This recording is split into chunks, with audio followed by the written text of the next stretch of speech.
A light magnitude 2.7 earthquake occurred in the eastern Mediterranean near the coast of Greece in the afternoon of Wednesday, June 4, 2025 at 4:37 p.m. local time, GMT+3.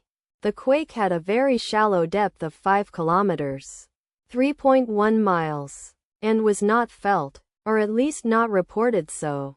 First to report, Raspberry Shake after 3 minutes.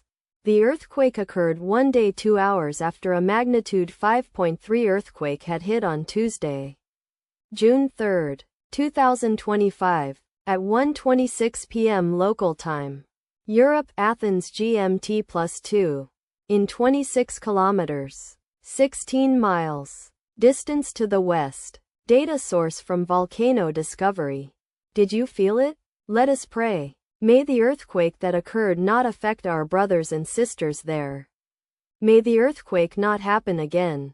And may God protect everyone. Amen.